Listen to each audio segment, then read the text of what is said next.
ដោយសារតែប្រជាជននាំគ្នាគិតថាអង្គការមជ្ឈិមបកជាអង្គការមហាឆ្លៀវវៃមហាភ្លឺស្វាងមហាអស្ចារ្យទើបប្រជាជនគ្រប់គ្នាយល់ថាការជំនះប្រជាជន17មេសានិងអ្នកដែលធ្លាប់ធ្វើការនៅតាមក្រសួងមន្ទីរដែលនៅសេសសល់ឲ្យទៅរស់នៅភូមិភាគកណ្ដាលដែលសម្បូរទៅដោយស្រូវទុំបាក់ករកមនុស្សច្រូតមិនបាននោះពិតជាគិតគូរបានល្អិតល្អន់ណាស់ប្រសិនបើមជ្ឈិមបកមានគំនិតអាក្រក់ចង់ទម្លាក់មនុស្សទាំងនោះគឺมันអាចធ្វើទៅបានទេព្រោះមនុស្សមានចំនួនច្រើនរាប់រយនាក់ដូច្នេះបើមានហេតុការណ៍ណាមិនស្រួលទាំងអស់គ្នាប្រកាសជានាំគ្នាបះបោរប្រឆាំងជាមិនខានរយៈពេល3ថ្ងៃកន្លងផុតទៅប្រជាជននាំគ្នាសង្ស័យព្រោះបានលើដំណឹងជាសម្ងាត់ថាតបមជ្ឈិមបានសម្លាប់ប្រជាជនដែលជំនះទាំងអស់ទៅទាំងអស់នោះដោយឲ្យមនុស្សទាំងនោះអង្គុយរងចាំនៅក្នុងទីធ្លាវត្តដែលមានយោធាកាន់កំភ្លើងយាមហុំព័ទ្ធជុំវិញយ៉ាងតឹងរ៉ឹងបំផុតហើយចាក់មីក្រូយ៉ាងត្រហឹងរកស្ដាប់អ្វីមិនឮបន្ទាប់មកហៅមនុស្សមួយក្រុមតូចចេញតាមច្រកមួយពេលទៅដល់ទីឆ្ងាយដាច់វងចូលភូមិខ្ញុំដែលជាកន្លែងស្ងាត់ហើយយោធាជាច្រើនអ្នកបានភ្ជាប់កំភ្លើងរួចចងប្រជាជនទាំងនោះយកទៅសម្លាប់ចោលភ្លាមតែម្ដងចំណែកមនុស្សជាច្រើនដែលនៅចាំនៅឯវត្តគ្រូដែលនៅឯវត្តនោះត្រូវចាក់មីក្រូបន្លប់ដើម្បីឲ្យកុំឲ្យដឹងរឿងអញ្ចឹងហើយបានជាម្នាក់បនឲ្យតែគេហៅឈ្មោះខ្លួនឲ្យបានមុននឹងឆាប់បានឡើងលើរថយន្តតបមជ្ឈិមធ្វើរបៀបនេះរហូតតតែអស់មនុស្សដោយគ្មាននរណាម្នាក់បានដឹងរឿងនេះសូម្បីតែបន្តិចរួចគេយាមល្បាតដោយមិនឲ្យមាននរណាម្នាក់លាក់ខ្លួនឬអាចមានជីវិតដោយលួចរត់ចេញពីបរិវេណបានជាដាច់ខាតអ្នកដែលរៀបចំគម្រោងសម្រាប់នេះពិតជាមានយុទ្ធសាស្ត្រនិងយុទ្ធវិធីជាក់លាក់និងល្អិតល្អន់ខ្លាំងណាស់ព្រោះគម្រោងការនេះគ្មានប្រជាជនណាម្នាក់បានដឹងខ្លួនថាត្រូវគេយកទៅសម្លាប់សោះឡើយហើយក៏គ្មានប្រជាជនណាម្នាក់ស្រែកឆោឡោនិងបង្កភាពច្របូកច្របល់ដែរពេលនេះហើយទើបប្រជាជនបានដឹងខ្លួនថាតបមជ្ឈិមជាមនុស្សអាក្រក់ព្រោះគេបានសងគុណប្រជាជនយើងដោយអំពើអមនុស្សធម៌និងឈឺចាប់បំផុតចំណែកខ្ញុំគិតថារបបសង្គមនេះបានបង្កើតឡើងគឺដើម្បីងាយស្រួលក្នុងការសម្លាប់មនុស្សឲ្យបានច្រើនហើយអ្នកដែលរៀបចំគម្រោងការនេះគឺជាអង្គការមហាលុតផ្លោះមហាអស្ចារ្យហើយប្រកាសជានៅមានបន្តទៀតគឺសម្រាប់មិនឲ្យរកផុសតាំងឃើញក្រោយពីសម្រាប់ប្រជាជនដែលជំនះចេញរួចរាល់ហើយប្រជាជននៅក្នុងសហគមន៍នាំគ្នាធ្វើការងារតាមមុខសញ្ញារៀងខ្លួនដដែល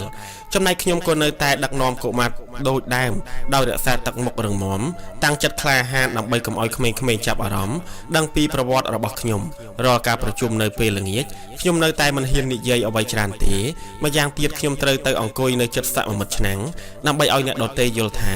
ខ្ញុំជាមនុស្សចិត្តស្និទ្ធជាមួយគាត់ហើយសមិទ្ធឆ្នាំងក៏ជាសហការីចិត្តស្និទ្ធរបស់អង្គការដែរដូច្នេះប្រសិនបើគាត់រាយការណ៍ប្រាប់មជ្ឈិមបកអំពីរឿងខ្ញុំនោះគេនឹងចោះមកចាត់ការភ្លាមតើខ្ញុំអាចលាក់បាំងរឿងនេះដល់ពេលណាខ្ញុំជឿថាមិនយូរប៉ុន្មានទេសមិទ្ធឆ្នាំងប្រកាសជាដឹងរឿងនេះមិនខានរយៈពេលប្រហែលជាងកន្លះខែចូលដល់ខែឧសភាពេលប្រជុំបូកសរុបការងារនៅល្ងាចមួយប្រធានក្រុមទី3បានលើកឡើងថាមាននៅសល់គ្រូបង្រៀនចាស់ម្នាក់រួចសមិទ្ធឆ្នាំងក៏កត់ឈ្មោះទុកស្អែកឡើងពេលថ្ងៃតបមជ្ឈិម3នាក់បានមកដល់លើផ្ទះលោកគ្រូនោះរួចឲ្យគាត់រៀបចំខោអាវចេញដំណើរទៅជាមួយគេចំណែកប្រពន្ធកូនវិញចង់ទៅក៏មិនចង់ទៅក៏បានមិនចង់ទៅក៏បានប្រពន្ធគាត់ចង់ទៅតាមប្តីដែរប៉ុន្តែគាត់គិតថាប្រសិនបើគាត់ទៅតាមគាត់រួមទាំងកូនប្រកាសជាស្លាប់ទាំងអស់គ្នាជាមិនខានដូច្នេះគាត់ក៏សម្រេចចិត្តមិនទៅចំណែកលោកគ្រូម្នាក់នោះវិញនៅពេលដែលដឹងថាគេយកទៅសម្លាប់គាត់ក៏អស់វិញ្ញាណពីខ្លួនរលីងរហូតមិនអាចដើរទៅណារួចតាមពិតទៅគាត់ជាកសិកររស់នៅក្នុងតំបន់រំដោះតាំងពីដើមមកគ្រាន់តែគាត់ខិតខំរៀនសូត្រច្រើនជាងគេរហូតបានក្លាយខ្លួនជាគ្រូបង្រៀនប៉ុណ្ណោះប៉ុន្តែបែរជាត្រូវអង្គការចាត់ទុកថាជាខ្មាំងទៅវិញហេតុនេះហើយនៅពេលទៅប្រជុំម្ដងខ្ញុំតែងតែភ័យខ្លាចក្រែងមានគេរាយការណ៍ថា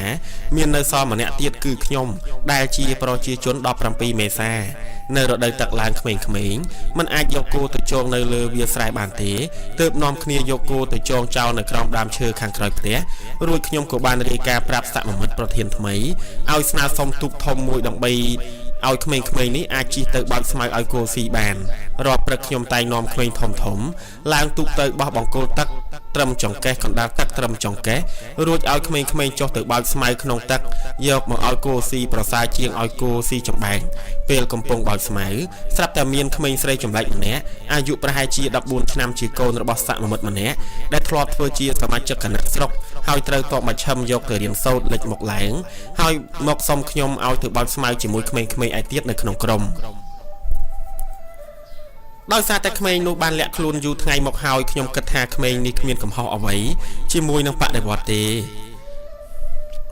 ខ្ញុំក៏អនុញ្ញាតប៉ុន្តែស្អែកឡើងក្រោយពីសមិទ្ធប្រធានខដឹងរឿងនេះគាត់បានប្រាប់ខ្ញុំមិនឲ្យយកក្មេងនោះទៅជាមួយទេបើខ្ញុំនៅចចេះទៀតខ្ញុំប្រកាសជាមានទោសមិនខានលើដូច្នេះក្មេងស្រីនោះក៏សង្ងំលាក់ខ្លួននៅលើផ្ទះរហូតមិនហ៊ានចេញទៅក្រៅទេពេលចេញទៅប្រជុំខ្ញុំភ័យណាស់ខ្លាចគេលើករឿងដែលខ្ញុំយកក្មេងចម្លែកចូលក្នុងក្រុមហើយមិនរាយការណ៍ប្រាប់អង្គការប៉ុន្តែអង្គប្រជុំមិនបានលើកឡើងពីរឿងនេះទេគិតតែពីរឿងដេកគិតតែពីរឿងដកស្ទូងនិងធ្វើស្រែទៅតាមមុខសញ្ញារៀងៗខ្លួនប៉ុណ្ណោះមួយសប្តាហ៍ក្រោយមកសមិទ្ធប្រធានខបានមកស្រែកប្រាប់ខ្ញុំថាល្ងាចនេះមិនបាច់ទៅខ្វៀលគោទេព្រោះសមិទ្ធប្រធានភូមិហៅឲ្យខ្ញុំទៅមន្ទីរឃុំនៅវេលាម៉ោង 2 រសៀលនេះម្ដាយខ្ញុំលើបែបនេះគាត់ភ័យជាខ្លាំងព្រោះគិតថាប្រហែលជាគេហៅឲ្យតបមកឆឹមចាប់ខ្លួនហើយប៉ុន្តែខ្ញុំបែរជាដើរទៅកាន់មន្ទីរឃុំដោយគ្មានអារម្មណ៍ភ័យព្រួយអ្វីទាំងអស់ព្រោះសមិទ្ធប្រធានភូមិទើបតែឡើងមកថ្មីរាប់អានចិត្តដិតគ្នាជាមួយខ្ញុំដែរនៅពេលទៅដល់ខ្ញុំមិនឃើញគាត់ទេឃើញតែទាហានមជ្ឈិម4នាក់ស្វាកំភ្លើងឈររេរនៅទីនោះក្រោយមកទើបឃើញសមិទ្ធប្រធានភូមិមកដល់ហើយប្រាប់ខ្ញុំថាទៅជួយបោករបាយការណ៍ស្ថិតិជាមួយគាត់ពេលគាត់កំពុងឈររេរមានប្រជាជនម្នាក់បានមកកេះគាត់ឲ្យឃ្លាតឆ្ងាយពីខ្ញុំបន្តិចហើយខ្សឹបលឺថាវាជាប្រជាជន17មេសាទុកវាធ្វើអីហេតុអ្វីមិនឲ្យគេចាប់វាយកទៅសម្លាប់ខ្ញុំគិតថាជីវិតខ្ញុំចប់ហើយប៉ុន្តែសមិទ្ធប្រធានភូមិបែរជានៅស្ងៀមព្រោះគាត់ក៏មានវិបដិសារីដែរដែលបានបញ្ជូនប្អូនរបស់គាត់ដែលធ្លាប់ធ្វើការនៅក្នុងក្រសួងមន្ទីរឲ្យទៅតបមជ្ឈិមសម្លាប់ម្យ៉ាងទៀតអំណាចក្នុងការសម្លាប់មនុស្សគឺស្ថិតនៅលើកំណាប់ដៃសមិទ្ធឆ្នាំងជាអ្នកសម្រេចដូច្នេះប្រសិនបើកសិករនោះរាយការណ៍ទៅគាត់នោះខ្ញុំប្រកាសជាស្លាប់ហើយបន្ទាប់មកស្រាប់តែមានតបមជ្ឈិមម្នាក់ឡើងចិនដាត្រង់មករកខ្ញុំធ្វើឲ្យខ្ញុំបារម្ភជាខ្លាំងតម្រង់មករកខ្ញុំធ្វើឲ្យខ្ញុំបារម្ភជាខ្លាំងព្រោះគិតថាប្រហែលជាកសិករនោះទៅរាយការណ៍ឲ្យគេមកចាប់ខ្លួនខ្ញុំហើយពេលកំពុងអង្គុយនៅកន្លែងសមិទ្ធឆ្នាំងធ្វើការតបមជ្ឈិមម្នាក់នោះចេះតែសម្លឹងមកខ្ញុំ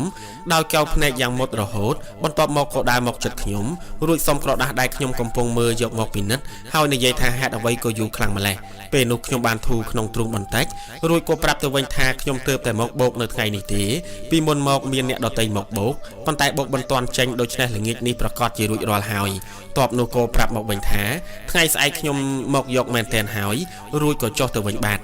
តាមស្ថិតិដែលគេឲ្យយកមកធ្វើមានគំរូស្រាប់ខ្ញុំគ្រាន់តែស្រង់ចំនួនប្រជាជនដែលនៅសល់រួមមានមនុស្សចាស់ជរាមនុស្សចាស់អាចធ្វើការបានកសិករម៉ែកម្លាំងយុវជនយុវនារីក្មេងៗដែលអាចធ្វើការកើតក្មេងៗដែលមិនទាន់អាចធ្វើការបាននិងចំនួនគោក្របីសេះរទេះគោរទេះសេះនាងករណោះទូកណូតនិងចំនួនដីស្រែចម្ការលក្ខនឹងលក្ខដោយឃើញថានៅតែបូកសរុបចំនួនប្រជាជនខ្ញុំក៏បើកបញ្ជីស្ថិតិប្រជាជននៅក្នុងភូមិមើលក្នុងនោះខ្ញុំឃើញមានរាយឈ្មោះប្រជាជនទៅតាមប្រភេទគ្រួសារនីមួយៗដោយមានគ្រួសារមួយចំនួនគេគូសបិចក្រហមនៅពីក្រោមយ៉ាងវែងដែលគ្រួសារនោះជាប្រជាជន17មេសាហើយដែលត្រូវគេជំនះយកទៅបាត់អស់ហើយពេលនោះខ្ញុំក៏ឃើញរកមើលចំឈ្មោះរបស់ខ្ញុំដែរប៉ុន្តែមិនឃើញមានគូសបិចក្រហមតតែសោះអញ្ចឹងមានន័យថាគេភ្លេចគូសឈ្មោះរបស់ខ្ញុំជាក់ជាមិនខានបានជាខ្ញុំមិនអាចរួចខ្លួនបែបនេះទោះបីជាគេមិនគូសបិចក្រហមនៅពីក្រោមឈ្មោះរបស់ខ្ញុំក៏ដោយក៏មានមនុស្សមួយចំនួនបានដឹងពីប្រវត្តិខ្ញុំយ៉ាងច្បាស់ដែរប៉ុន្តែដោយសារសមិទ្ធឆ្នាំងមិនដឹងពីប្រវត្តិខ្ញុំទើបបានជាខ្ញុំអាចបន្តការងារនៅទីនេះបាននៅក្នុងខែសីហាឆ្នាំ1978ទឹកឡើងកាន់តែពីបមាត់ច្រាំងទន្លេនៅពេលនោះសហគមន៍ហូបបាយរួមកំពុងស្ថិតនៅក្រោមការគ្រប់គ្រងផ្ទាល់របស់ទ័ពនិរដីមជ្ឈិមដែលកន្លងមកនេះអ្នកទាំងនោះបានជំនះប្រជាជនមួយភាគធំយកទៅសម្លាប់យ៉ាងអាត់កំបាំងព្រោះគេមិនទុកចិត្តប្រជាជនអំពីរបៀបគ្រប់គ្រងបដិវត្តន៍មហាលូតផ្លោះមហាអស្ចារ្យរបស់ខ្លួនដែលជាអង្គការពីមួយថ្ងៃទៅមួយថ្ងៃខ្ញុំរស់នៅទាំងប្រលឹងចង់សក់ព្រោះមិនដឹងថាថ្ងៃណាគេយកទៅសម្លាប់នោះទេនៅល្ងាចថ្ងៃមួយគេប្រជុំថ្នាក់ដឹកនាំដោយធម្មតាប៉ុន្តែប្រធានក្រុមនីមួយបាននិយាយត្អូញត្អែពីការខ្វះខាតស្មៅឲ្យគោស៊ីព្រោះតែប្រធានក្រុមកុមារទាំងអស់ឈប់រវីរវល់ជាមួយការងាររបស់ខ្លួនជាហេតុធ្វើឲ្យកុមារមិនអាចដោះស្រាយបញ្ហាឲ្យស្មៅដល់គោបានគឺឲ្យគោស៊ីតែចំបានប៉ុណ្ណោះ ក្រោយមកគេបានប្រៀបធៀបនឹងលើកសរសើរដល់ក្រុមរបស់ខ្ញុំដែលមានខ្ញុំជាអ្នកដឹកនាំក្មេងៗទៅបោចស្មៅក្នុងទឹកសម្រាប់គ្រប់គ្រងចំណីដល់គូសកម្មមិត្តឆ្នាំងក៏បានដឹងពីរឿងនេះដែរប៉ុន្តែគាត់មិនដឹងថាត្រូវចាត់វិធានការយ៉ាងដូចម្តេចចំពោះប្រធានក្រុមកុមារផ្សេងៗទៀតពីព្រោះគាត់ទាំងនោះជាប្រជាជនមូលដ្ឋានមកយ៉ាងវិញទៀតក្រោយពីសកម្មមិត្តឆ្នាំងជំនះប្រជាជនឲ្យទៅទ័ពនិរដីសម្លាប់ប្រជាជនទាំងនោះហាក់ដូចជាលែងជឿទុកចិត្តលើសកម្មមិត្តឆ្នាំងទៀតដូច្នេះហើយបានជានៅពេលមានទឹកជំនន់ជួបការលំបាកគេនាំគ្នាប្រកល់ការងារឲ្យទៅក្មេងៗជាអ្នកទទួលខុសត្រូវជំនួសវិញស្អែកឡើងនៅពេលល្ងាចគេក៏នាំគ្នាមកប្រជុំម្ដងទៀតប៉ុន្តែលើកនេះប្រធានក្រុមទាំងឡាយហាក់ដូចជាមកយឺតខុសធម្មតាចំណែកសកម្មមិត្តឆ្នាំងវិញបែរជាមកដល់មុនគេខុសពីរាល់ដងក្រោយពីខ្ញុំជួបតែ2នាក់ស្ងាត់គាត់ក៏ប្រាប់ខ្ញុំថាខ្ញុំជាប្រជាជន17មេសាទេដូច្នេះគាត់នឹងដកខ្ញុំចេញពីតំណែងប្រធានក្រុមកុមារវិញនៅពេលណាដែលគាត់ស្នើរកអ្នកថ្មីមកជំនួសបាននេះគឺជាដំណាក់កាលចុងក្រោយនៃជីវិតរបស់ខ្ញុំហើយពីព្រោះអាត់កំបាំងទាំងឡាយត្រូវបានលាតត្រដាងក្រោយពេលដែលមានការលើកសរសើរពីរូបខ្ញុំរួចបង្អាប់អ្នកដទៃទើបធ្វើឲ្យមានភាពក្តៅក្រហាយនឹងការច្រណែនឈ្នានីសកាត់ឡើងរហូតនាំគ្នាប្រាប់សកម្មមិត្តឆ្នាំងថាខ្ញុំជាប្រជាជន17មេសា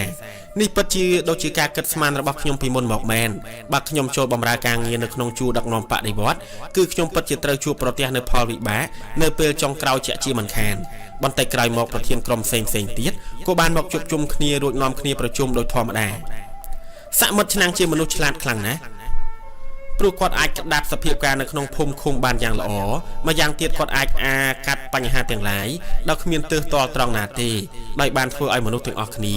នៅក្នុងភូមិគោរពកោតខ្លាចគាត់ជាអ្នកដឹកនាំដ៏ឆ្លៀសវៃប៉ុន្តែគាត់មិនបានដឹងខ្លួនទេថាការឆ្លៀសវៃរបស់គាត់បានដឹកនាំប្រជាជនទៅរកមហាសោកនាដកម្មដ៏ធំធេងមួយពីព្រោះតែអំណាចផ្ដាច់ការនេះហើយទើបធ្វើឲ្យមនុស្សដែលស្ថិតនៅក្នុងអំណាចនោះជាប់ជំពាក់វគ្គវិនមិនអាចថយក្រោយបានហើយនាំគ្នាខំអនុវត្តទៅតាមបទបញ្ជារបស់ថ្នាក់លើតគ្នាយ៉ាងត្រង់ភ្លឹងរហូតធ្វើឲ្យអ្នកដែលក្តាប់អំណាចថ្នាក់លើឆ្លក់វង្វេងនឹងមើលឃើញថាខ្លួនឯងជាមនុស្សប្រសើរខ្ពង់ខ្ពស់រួចសម្លឹងមើលមកប្រជាជនគ្រាន់តែជាឧបករណ៍របស់ខ្លួនតែប៉ុណ្ណោះនៅក្នុងអង្គប្រជុំខ្ញុំខ្លាចតែសកម្មមិត្តឆ្នាំងលើកពីរឿងរបស់ខ្ញុំមកនិយាយទេព្រោះមិនដឹងថាត្រូវយកមុខទៅទុកនៅឯណាប៉ុន្តែដោយសារតែស្ថានភាពប្រធានក្រុមកុមារមានសភាពដណ្ដាបទៀតនោះទើបគាត់មិនលើកមកនិយាយហើយទុកឲ្យខ្ញុំនៅធ្វើការបន្តទៀត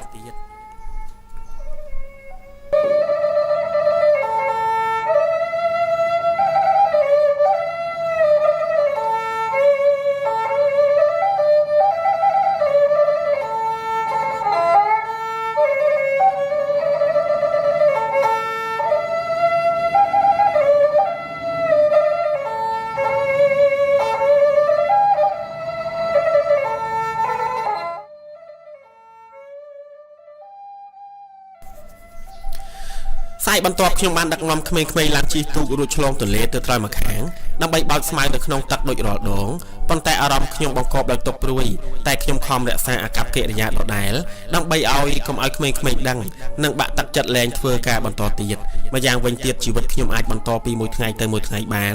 ក៏ដោយសារតែខ្ញុំធ្វើការងារនៅក្នុងសហគមន៍បានល្អនិងជោគជ័យដែរចេញទៅបាច់ស្មៅម្ដងនេះមានក្មេងម្នាក់ប្រាប់ខ្ញុំថាគេបានឃើញទូលមួយដែលមានស្មៅនិងសត្វឫស្សីប៉ុន្តែនៅខាងក្រោយមានភ្នោខ្មោចហើយមិនទាន់មានអ្នកណាធ្លាប់ទៅច្រូតនៅឡើយទេខ្ញុំក៏សួរទៅវិញថាភ្នោខ្មោចដែលនិយាយនោះជាភ្នោខ្មោចថ្មីឬក៏ភ្នោខ្មោចចាស់ក្មេងនោះឆ្លើយថាជាភ្នោខ្មោចចាស់ដែលមានតាំងពីសង្គមចាស់មកម្លេះក្មេងៗគ្រាន់តែលើថាភ្នោខ្មោចក៏នាំគ្នា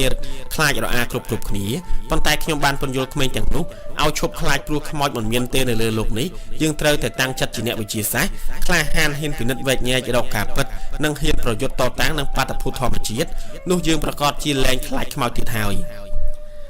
ក្រោយពីស្ដាប់ការណែនាំរបស់ខ្ញុំរួចហើយក្មេងៗទាំងនោះហាក់ដូចជាលែងខ្លាចខ្មោចរួចក៏នាំគ្នាអុំទុកតម្រង់ទៅទួលភ្នោខ្មោចនោះពេលទៅដល់ទីនោះយើងក៏ប្រទះឃើញភ្នោខ្មោចមែនតែនដែលធ្វើឲ្យយើងមានអារម្មណ៍ត្រេកអរព្រោះនៅទីនោះមានដុះស្មៅច្រើនខ្ញុំប្រាប់ក្មេងៗទាំងនោះថាមិនត្រូវត្រេកអរខ្លាំងពេកទេព្រោះនៅក្នុងស្មៅនេះអាចមានពស់អសេរពឹសដូច្នេះមុននឹងចូលច្រូតនោះត្រូវវាយបង្អើលឲ្យវាចេញមុនសិនដោយត្រូវវាយពីជ្រុងម្ខាងទៅជ្រុងម្ខាងហើយទុកផ្លូវឲ្យក្រវត្តចេញព្រោះបើវាមិនទុកផ្លូវទេវានឹងបកមកខំយើងជាក់ជាមិនខានក្មេងៗបាននាំគ្នាអនុវត្តតាមសម្ដីរបស់ខ្ញុំទាំងអស់ដោយវាយបង្អើលសត្វទាំងអស់រួចទើបចាប់ផ្ដើមច្រូតស្រូវ នៅពេលល្ងាចខ្ញុំក៏ទៅប្រជុំសរុបការងារប្រចាំថ្ងៃនៅឯមន្ទីរឃុំដូចរាល់ដងប៉ុន្តែនៅពេលប្រជុំអារម្មណ៍របស់ខ្ញុំផ្ដោតទៅលើខ្សែសមុទ្រឆ្នាំងប៉ុណ្ណោះព្រោះខ្ញុំខ្លាចគាត់ដឹងរឿងរ៉ាវរបស់ខ្លួនផ្ទាល់របស់ខ្ញុំមកនិយាយតែសំណាងល្អគាត់មិនបានលើករឿងខ្ញុំមកនិយាយទេគឺគ្រាន់តែដោះស្រាយបញ្ហានៅក្នុងស្រុកនីមួយៗតែប៉ុណ្ណោះពេលត្រឡប់មកដល់ផ្ទះវិញម្ដាយខ្ញុំបានលួចខ្សឹបប្រាប់ខ្ញុំថាគាត់ឮគ្នាគាត់និយាយថាពេលយប់មិញមានតបព្រៃឡោមព័ទ្ធផ្ទះរបស់សមុទ្រឆ្នាំងខ្ញុំក៏ប្រាប់ទៅគាត់វិញថាសមុទ្រឆ្នាំងគ្មានអ្វីខុសប្លែកទេទំនងជាគាត់ខំរក្សាអាកប្បកិរិយានិងគោលជំហរជាអ្នកដឹកនាំនយោបាយទើបគាត់បានបង្ហាញឲ្យថ្នាក់ក្រោមដឹងអំពីវិបត្តិផ្ទាល់ខ្លួនរបស់គាត់ដែលកំពុងជួបប្រទះម្យ៉ាងទៀតគាត់នៅតែបញ្ជានឹងចាត់តាំងការងារយ៉ាងសកម្មនិងក្លាហានជានិច្ចនៅយប់នោះតបព្រៃមានគ្នាប្រហែល7ទៅ8នាក់ដែលប្រដាប់ដោយកំភ្លើងគ្រប់ដៃបានមកគូសទ្វារផ្ទះសមុទ្រឆ្នាំងរួចចាប់គាត់ធ្វើជាចំណាប់ខ្មាំងអស់រយៈពេលមួយយប់តបព្រៃទាំងនោះបានគៀបសង្កត់ឲ្យគាត់ព្រមចុះចាញ់ហើយបង្ខំគាត់ឲ្យធ្វើជាមនុស្សក្បាលពីរគឺនៅពេលថ្ងៃបំរើឲ្យតបខាងតបនិរដីមជ្ឈិមចំណែកពេលយប់បំរើឲ្យខាងកងតបព្រៃតបទាំងនោះបានហាមសមុទ្រឆ្នាំងមិនឲ្យយកមនុស្សទៅសម្លាប់បន្តទៀតហើយត្រូវចូលរួមប្រយុទ្ធជាមួយតបនិរដីមជ្ឈិមនិងត្រូវផ្ដល់អង្គត្រីព្រមទាំងទៅដល់តបរបស់ព្រៃផងបើសិនជាគាត់ហ៊ានក្បត់ហើយបែកការនោះគេនឹងសម្លាប់គាត់ទាំងគ្រួសារពេលឃើញតបព្រៃចូលមកបែបនេះសមុទ្រឆ្នាំងភ្ញាក់ខ្លួនព្រឺតមិននឹកស្មានថាគាត់បោះសម្អាតមនុស្សមិនឲ្យអស់រួចអ្នកដែលនៅសល់បែរជាមានអាវុធគ្រប់ដៃហ៊ានចេញមុខមកប្រឆាំងនឹងរដ្ឋអំណាចរបស់គាត់ដែលមានខ្នងក្រាស់ដោយមជ្ឈិមបកដ៏មហាអស្ចារ្យបែបនេះសោះពេលនោះបណ្ដាតបព្រៃហាក់ដូចជានៅបង្កប់យ៉ាងជ្រៅក្នុងសហគមន៍ព្រោះគេអាចក្តាប់សភាពការបានយ៉ាងច្បាស់ដឹងដែលធ្វើឲ្យសមុទ្រឆ្នាំងត្រូវតែយល់ព្រមចុះចាញ់នឹងគោលដៅតែកម្លាំងតបព្រៃដ៏តូចនេះហើយទើបអាចជួយសង្គ្រោះជីវិតរបស់ខ្ញុំបានព្រោះវាបានបង្អាក់ចលនាយកមនុស្សទៅសម្លាប់បានមួយចំណែកធំប៉ុន្តែវាហាក់ដូចជានៅឆ្ងាយដូចជើងមេឃពីព្រោះកម្លាំងតបព្រៃតិចណាស់បើប្រៀបទៅនឹងតបមជ្ឈិមបកកុម្មុយនីសដែលកំពុងគ្រប់គ្រងមនុស្សនៅពេលដែលតាក់ចាប់ផ្ដើមលេចផ្លូវនៅសល់តែទីទួលសម្រាប់ដាក់គោនិងការងារបង្កបង្កើនផលនៅក្នុងសហគមន៍ក៏គ្មានអ្វីធ្វើអ្នកស្រុកដែលមានរបបដីស្រែតាំងពីមុនបាននាំគ្នាជិះទូកចុះឡើងទៅដកស្ទូងនិងច្រូតកាត់ស្រូវប្រាំងចំណែកខ្ញុំបានដឹកនាំក្រុមក្មេងៗទៅធ្វើការនៅក្នុងវត្តមួយដែលមានរូបព្រះពុទ្ធបដិមាជាច្រើនត្រូវបានវាយកំទេចចោលហើយក៏ជាទីកន្លែងដែលខ្មែរក្រហមយកមនុស្សទៅសម្លាប់ដោយទម្លាក់ទៅក្នុងអណ្ដូងដែរប៉ុន្មានថ្ងៃក្រោយមកទៀតគឺទឹកបានលិចឡើងលិចរោងបាយរួមចុងភៅมันអាចរកកន្លែងដាំបាយផ្ទះថ្នោតបានគេក៏ចែកចានឆ្នាំងនឹងរបបអង្គរប្រហុកជារបបពលកម្មមួយថ្ងៃសម្រាប់មួយថ្ងៃឲ្យប្រជាជនដាំបបរតាមផ្ទះរៀងៗខ្លួនដូច្នេះយើងទាំងអស់គ្នាហាក់ដូចជាមានសេរីភាពក្នុងការហូបចុកហើយអាចច្នៃម្ហូបអាហារទៅតាមចិត្តចង់ដោយសាររកស្មៅសម្រាប់គោស៊ីលែងបានខ្ញុំក៏នាំក្មេងៗបើកស្លឹកឫស្សីនិងស្លឹកកំបោរជំនួសវិញនិងស្លឹកកំប្លោកជំនួសវិញចាប់តាំងពីមានទឹកលិចធំមកការប្រជុំបោកសរុបការងារថ្នាក់ដឹកនាំនៅឯមន្ទីរឃុំគោផ្អាកដែរតែបងឆ្នាំងតែងតែប្រចាំការនៅទីនោះដដែលប៉ុន្មានថ្ងៃក្រោយទើបមានតបមានដីមជ្ឈិមជីកាណូតធំល្មមគ្មានដំបូលមានតបជាង20នាក់ប្រដាប់អាវុធគ្រប់ដៃចុះមកត្រួតពិនិត្យសភាពការនឹងពង្រឹងជំហរបងឆ្នាំងក្រោយពីពិនិត្យរួចគេក៏ទីអង្គពីបងឆ្នាំងចំនួន4ទៅ5បាវដើម្បីយកទៅមូលដ្ឋានរបស់ខ្លួននៅស្រែទិសខាងត្បូងជាទីតាំងរបស់គាត់ពីមួយថ្ងៃទៅមួយថ្ងៃទឹកកាន់តែលិចខ្លាំងឡើងធ្វើឲ្យប្រជាជនខ្លះដែលមានផ្ទះទាបត្រូវលិចលង់អស់គ្មានកន្លែងរស់នៅក្រោយពីទឹកស្រកនៅក្នុងរោងបាយក៏មានប័ណ្ណប្រកាសរបស់គណៈកម្មាធិការមជ្ឈិមបដិវត្តមួយសន្លឹកដែលមានអក្សរវាយអង់គ្លេសលេខនិងមានអត្ថន័យជាសង្ខេបដូចតទៅគណៈកម្មាធិការមជ្ឈិមបដិវត្តកម្ពុជាសូមប្រកាសផ្សព្វផ្សាយជូនដល់គណៈភិបាលដឹកនាំទទួលខុសត្រូវគ្រប់ជាន់ថ្នាក់ឲ្យបានជ្រាបថាចាប់ពីពេលចុះហត្ថលេខានេះតទៅប្រជាជនទាំងមូលត្រូវមានសិទ្ធិរស់នៅស្មើភាពគ្នាគ្មានការបែងចែកចាស់ឬថ្មីហាមមិនឲ្យមានការប៉ះពាល់ដល់អាយុជីវិតសូម្បីតែម្នាក់តទៅទៀតជាដាច់ខាតសូមគណៈភិបាលដឹកនាំគ្រប់ជាន់ថ្នាក់គោរពអនុវត្តដោយភារកិច្ចទទួលខុសត្រូវបដិវត្តខ្ពស់បំផុតដោយស្មារតីសាមគ្គីភាពតរៈបដិវត្តធ្វើនៅឆ្នាំ1978ទោះជារឿងនេះគួរឲ្យរីករាយបំផុតយ៉ាងណាក៏ដោយក៏ប្រជាជនគ្រប់គ្នានៅតែរក្សាភាពស្ងប់ស្ងាត់មិនហ៊ានហូរកញ្ជ្រៀវឡើយប៉ុន្មានថ្ងៃមកទៀតនៅតាមចង្ក្រានបាយរួមពេលដែលដីគោករឹងអាចដើរបានពួកនិរដីមជ្ឈិមក៏បាននាំទ័ពជាច្រើនចុះមកពង្រឹងមូលដ្ឋានភូមិឃុំរបស់ខ្ញុំឡើងវិញដោយបញ្ជាឲ្យប្រជាជនហូបបាយរួមនិងធ្វើការងាររួមឡើងវិញថែ มទាំងមានតំណាងម្នាក់នៅធ្វើការអមជាមួយបងឆ្នាំងថែមទៀតផង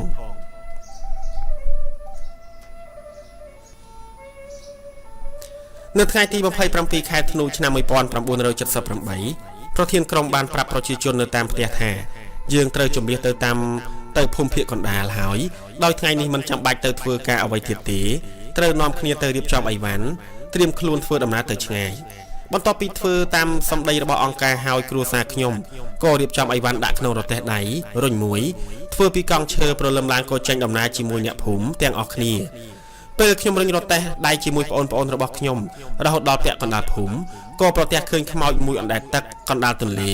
និងឃើញតបនិរដីចំនួន3នាក់ជីកង់ដប់កសិករម្នាក់ដែលខ្ញុំមិនស្គាល់អត្តសញ្ញាណរបស់គាត់ទេចងស្លាប់សេកនឹងរំមុខចិត្តដោយក្រណាត់ខ្មៅដប់យកទៅក្បាលភូមិទំនងជាយកទៅសម្លាប់